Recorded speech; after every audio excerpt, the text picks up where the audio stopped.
हो गई शहर में, इतनी बड़ी हो गई है, जैसे हमारे साथ हुई ऐसे किसी के साथ ना हो। पुलिस की कार्रवाई से पुलिस की कार्रवाई तो अभी तक ठीक ठाक चल रही है, कोई दिक्कत नहीं है। आगे की बात जो है देखा जाए क्या होता है, उसमें कोई दिक्कत नहीं है। पुलिस भी लगी है, हर काम कर रही है अपना। क्या वजह हो सकती है कि इतनी बड़ी घटना हो गई? अब ये तो हमको जानकारी भी उतनी नहीं है, क्योंकि हम घर पे रहते नहीं हैं। घर जब काम पे गए शाम को आए, क्या है क्या नहीं इसके बारे में पूरी जानकारी नहीं है। बाकी ये है कि बस एक लड़का था, उसने बहला फुसला के उसको जो है ऐसा किया है। उसका नाम भी हमने बता दिया है, अपना बयान में दे दिया है बस। और कोई ऐसी बात नहीं है। हम लोगों को बताना चाहेंगे नाम? नाम तो हमने बता ही दिया है, उसमें क्या बताना है। देखें,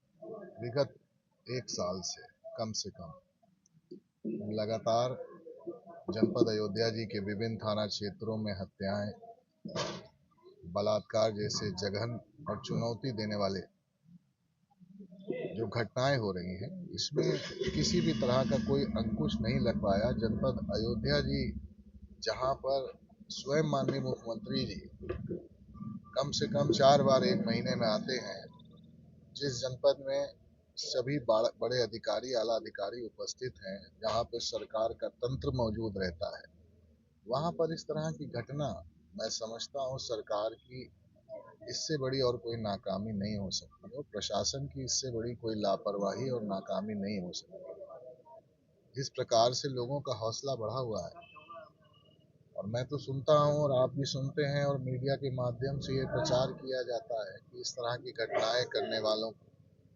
सरकार सख्त सजा देती है। तो अब जनपद अयोध्या जी के रहने वालों की निगाह है सरकार की तरफ, तो प्रशासन की तरफ कि किस तरह की सजा देती है, क्योंकि जो अपराध हुआ है या इनका जो ये नुकसान हुआ है, इसकी कोई भरपाई नहीं है।